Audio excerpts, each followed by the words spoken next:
I congratulate Yes Bank for organizing this event on green finance.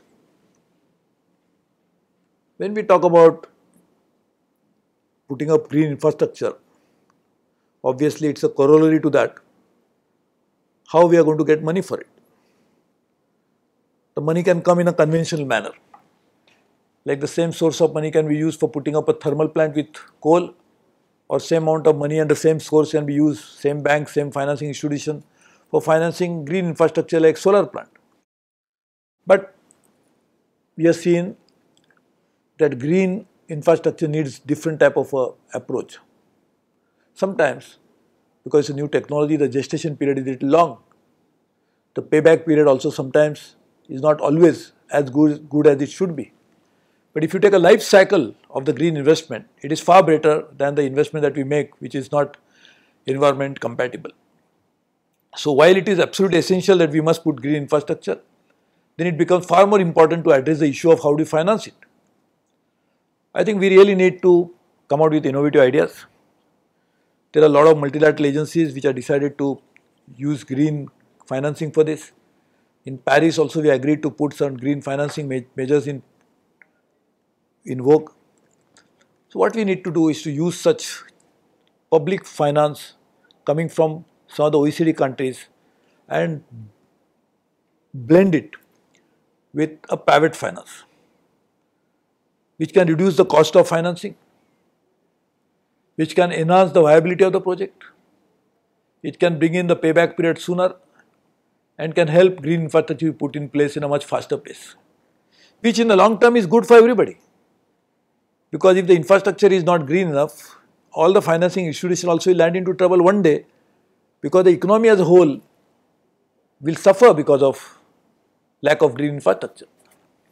And therefore we must do that. Secondly, private equity, which is very important, because you need finance of both kinds, debt and equity.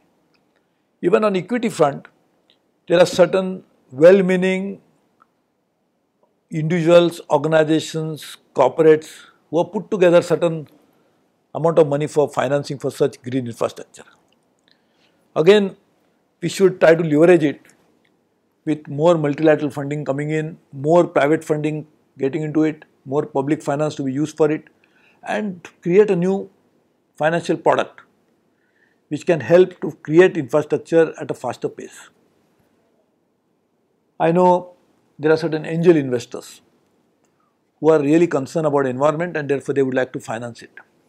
There are a large number of corporates who can set aside even small part of their profits to do this, make this happen. But to make this happen, we need global financial architecture. We need to trade, say for example, emission trading, which was thought about in Kyoto Protocol but never happened. We need to think about, we decided some market-based mechanism. And the Kyoto, there was a clean development mechanism which worked well. But now we need to think about new financial instrument which can be traded and can be used globally. For that we need also global regulator who can regulate this global emission market. And I think all these issues should be discussed and debated in a place like this. And I know one thing, that Yes Bank has done commendable work in promoting sustainable development.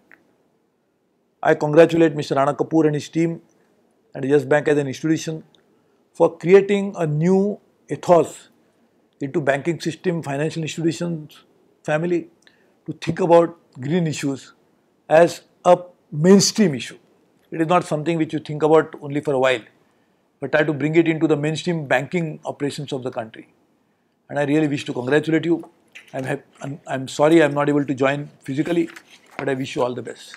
Thank you very much to Yes Bank team. Congratulations.